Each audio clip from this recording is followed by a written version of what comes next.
Hi, it's Beep here, and Mark, yep, hi. we're going to do an overview over what we thought of our garden in 2023. So we're going to let you see what our thoughts were We had a horrendous, it was a bad growing season, wasn't it, in really? 2023. You know, the spring was late. We didn't get going really till middle of May. We had a cold, wet spring. Yeah. And then, from May, we went into the drought, wasn't it? Yeah. That lasted A couple of months, 6 weeks, 2 Yeah. months. And then from mid-July till beginning of September, we went into heavy Wet. rain and wet, wasn't it? Yeah, very wet. So it was the year of the slug. There you Everything. They grew well. Yeah, they were everywhere, weren't they? Yeah. They even attacked the red onions, didn't they? They did actually. Yeah, Which is very unusual for Yeah. them to eat red onions, but they were We had that. ravenous. We had what was it? 2 monsoons in a week when it absolutely lashed down within like on a Tuesday and a Thursday, Yeah. and all the slugs came out and started eating the red onions. Do you remember? Yeah. They were hungry. Right. What were the successes? What did you think they were successes? Well, we grew a really good crop of squash, didn't we? What did you say? Very big, nice crop of. Was it 21 plants? Yeah, 21 plants. And And what did we get? 120 kilos of squash we harvested. From 2 varieties, Crown Prince and Blue Banana. So they were a big success, weren't they? Yeah, yeah, they were very And good. What else? French beans, they French grew beans. well. They grew well, didn't they? They grew well, yeah. Until we got bean blight, Yeah, something I've never seen before. and that's a real pain in the And ass. not only does it go on the plants, it also goes onto the beans. So you get these really strange brown Blotches, patches, isn't it? blotches on the beans. So you end up having to toss the whole crop. I think You can compost them. you probably got to be pretty ruthless. I mean, as soon as you start seeing it, start pulling the plants. Because initially you think it's all right, but it literally rapidly goes through the whole lot. So you probably just they do soon go over. Potatoes.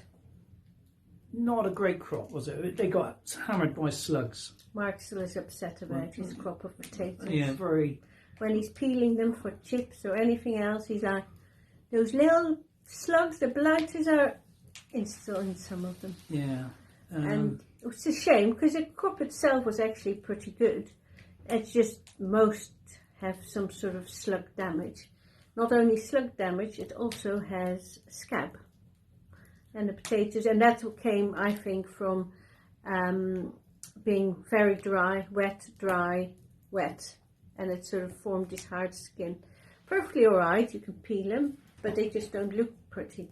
But I was talking to a friend, and she said she bought a bag, and they had scab on. So maybe it was a year of scab because of the conditions. Well, yeah. What's your thoughts? Well, one of the mistakes we made was we didn't create a wide enough barrier in the grass field For around the it. slugs, yeah. Yeah, really need a 5-10 metre barrier where the grass is trimmed down to about Very small. an inch, Very so short. the slugs can't go and hide in there. Yeah, because the grass around this one area is pretty high, and our trimmer isn't strong enough really to be cutting the grass down. So it gives the slugs a good hiding place, which then, when it's nighttime, they go in and sort of slither about in the potatoes. Yeah, they eat. Yeah. Carrots, Mark. Well, our carrots have actually turned out pretty damn good, haven't They they? have actually, yeah. They're real beauties. Very little carrot fly, Yeah. but But they did take some getting to germinate, didn't they? how many times did we sow? Well, we got one bed we sowed 5 times because they just kept disappearing. As they got sort of just nice little, like, centimetres, 2 centimetres, the slugs would come along and literally overnight they would eat.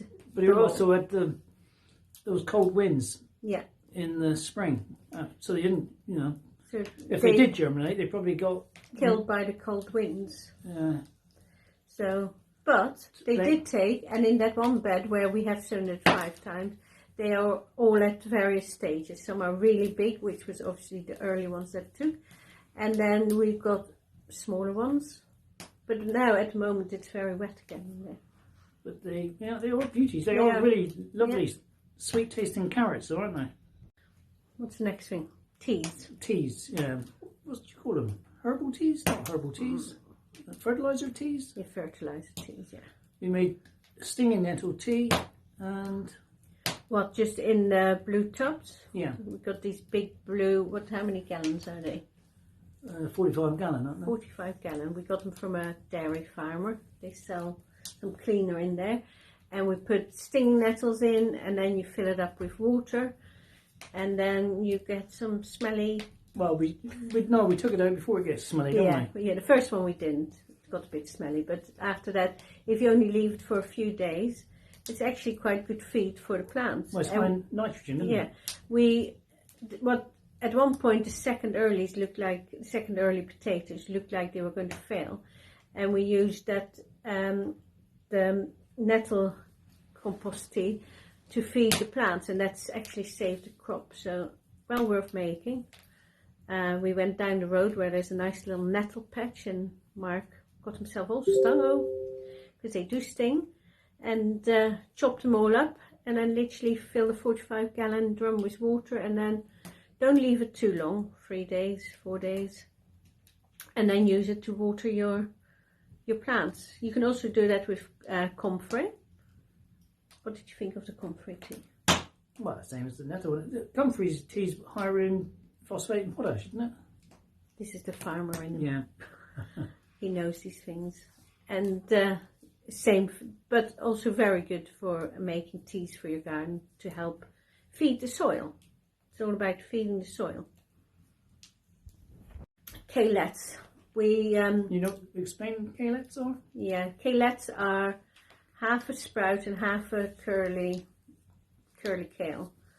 Sort of a mixture of the two. They're very pretty and Tasty, but not hugely popular yet though I did see some in Morrison's, £1.29 for 200 grams.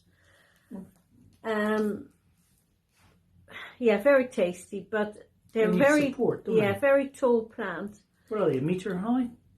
Our variety we planted comes now this time of the year, and they got good metre high, and the winds whipped them about, and some were fine. The ones close to netting where they got a bit of shelter were fine, and the ones more in the middle of the garden, they were sort of blown over. And we did try and give them support, but I think overall the wind doesn't really affect them. Not 100% sure I would want to grow them again, but what about you? Yeah. They are tasty. Yeah, they are tasty though, aren't they? Yeah, the caylets really, the plants need support. So if you haven't got support for them, they are quite a hard plant. I want to show you a caylette. Look at that. So they actually just look like an unruly sprout with curly hair. Very tasty. But then I like sprouts as well, so. Right. So green manure. Mustard. After we dug up pulled the potatoes up, we sowed mustard. And that grew quite well. And then it grew very well, didn't it? It grew about 150 mil. 150 mil, 15 to 20 centimetres. Yeah. Then we decided to pull it up and then leave it on top to let it rot down.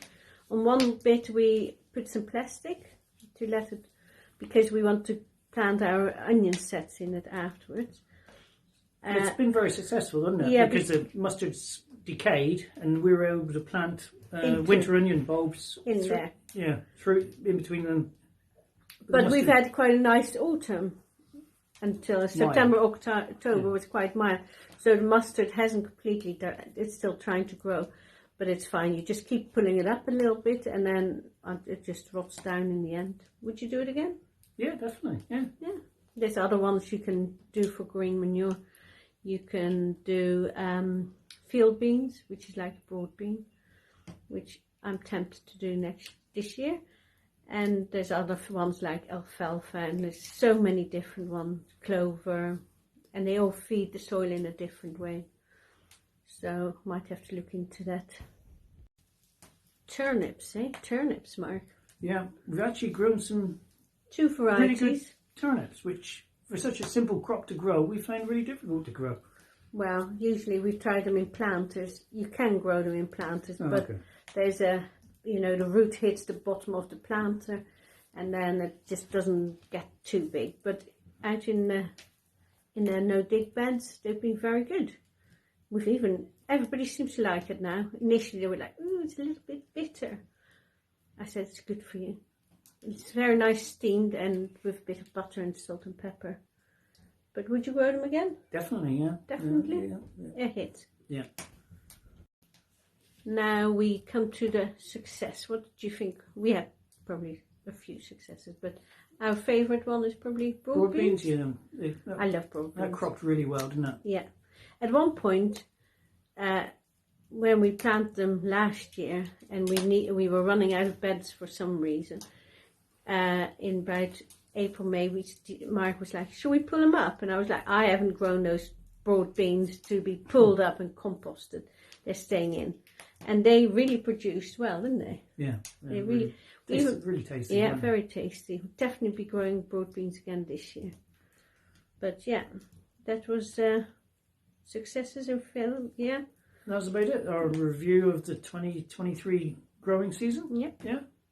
And let's hope for an early spring and a nice dry summer. Yeah, it's a lot easier to grow in a dry summer than a wet summer. It's wet, lot of failures, and you pests. can believe that you're not a good gardener, but the weather really does affect your garden, so don't be put off because one year, the previous year was very hot, and as long as you water, stuff grows.